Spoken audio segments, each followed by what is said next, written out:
شركتي أنا صراحة 100% فتحت لكم.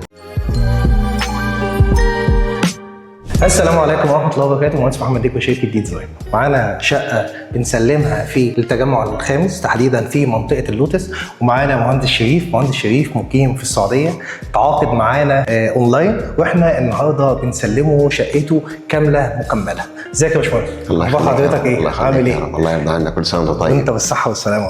قول لي كده يا هندسه، انت عرفتنا منين؟ عن طريق الفيس. عن طريق الفيسبوك. ايوه من طريق الفيسبوك. طب ليه اخترتنا؟ ما انت شفت شركات كتيره جدا على الفيسبوك. فتحت لكم وشفت الفيس، صراحه الشغل اللي فيه حاجه تشرف. ربنا يبارك فيك. قول لي كده هندسه، انت انطباعك عن الشقه ايه، والخامات المستخدمه فيها، وطريقه التعامل بدايه من اول التعاقد لحد اللحظه اللي احنا واقفين فيها دي؟ انا من بدايه التعاقد بسم الله ما شاء الله عليك يا باشمهندس، ربنا يخليك. انت كده اديتني، رسمت لي الشقه من قبل ما تبدا، وحطيت لي البنود اللي فيها والحاجات اللي فيها بصراحه بكل مصداقيه وبكل امانه، وكان في حاجات كنا احنا مؤسسينها من اول وانت كمان ما شاء الله تبارك الله هنستخدمها كلها، وهنعيد تشكيل الشقه من اول وجديد. انا فاكر ان احنا جينا الشقه دي في اول معاينه، كنت حضرتك عامل تاسيسات السباكه وتاسيسات الكهرباء. صحيح. احنا كان في مشاكل في تاسيسات السباكه، وكان تاسيسات الكهرباء كويسه ولكن مش في اماكنها الصحيحه. صحيح. انا فاكر ان كانت لوحه الكهرباء كانت فين؟ في المطبخ. يعني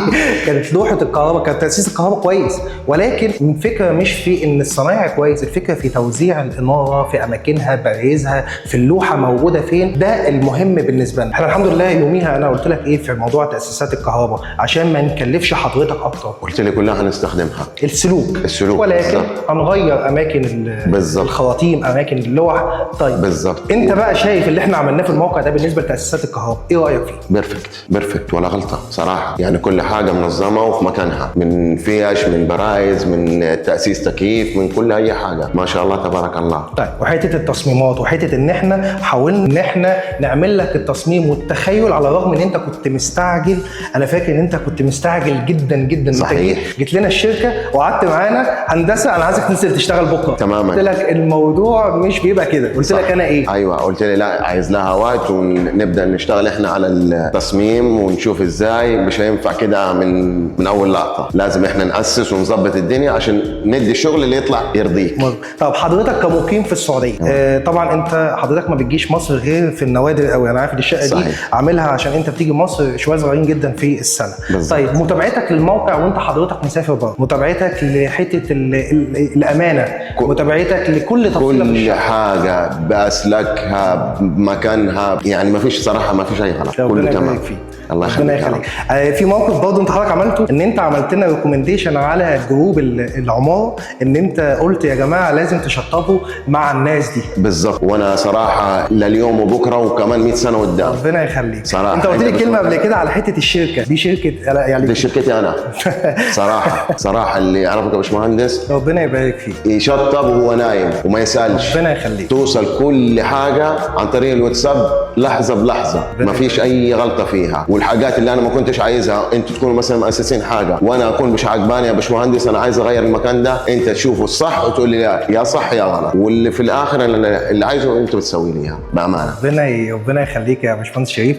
انا على فكره مبسوط جدا يعني بمهندس شريف معانا. هو جانا النهارده زياره مفاجاه كده واحنا بنصور، قلت كويس جدا ان هو موجود معانا. طب قول لي هندسه، انا نسيت اسالك سؤال، انت شفت كام مهندس موجود في الشقه؟ 5 الصلاه على النبي. ايوه صراحه انا جيت مره وشفت المهندسين، انا اطمنت بزياده صراحه. كنت بتشوف كل واحد مختص ببند معين. صحيح. غير مدير المواقع. كلمني على الاكونت مانجر، مهندسه ما شاء الله تبارك الله، قمه التفكير والادب وبتاخد وبتدي معاك في الكلام، يعني بتوصل لنتيجه احنا كلنا عايزينها. كنا بنستقي كده في حاجات معينه، بنقف يا هندسه خلي بالك ما ينفعش ان احنا نعمل كذا، لا انا مصمم على كده، نبدا نتكلم. طب نفكر في شقتنا، لان احنا النتيجه دي شقتنا زي ما شقتك، نبدا نفكر مع بعض عشان نوصل لافضل نتيجه، وفي الاخر خالص بالاقتناع. احنا العميل لما بيقول اعملوا كذا لازم نفكر في كل تفصيله، لانها زي ما هو شقته هي دي شقتنا وده شغلنا، وبنوصل للنتيجه المطلوبه في الاخر. صح. اخر سؤال بقى، ترشحنا بكام من 1 ل 10؟ 100%.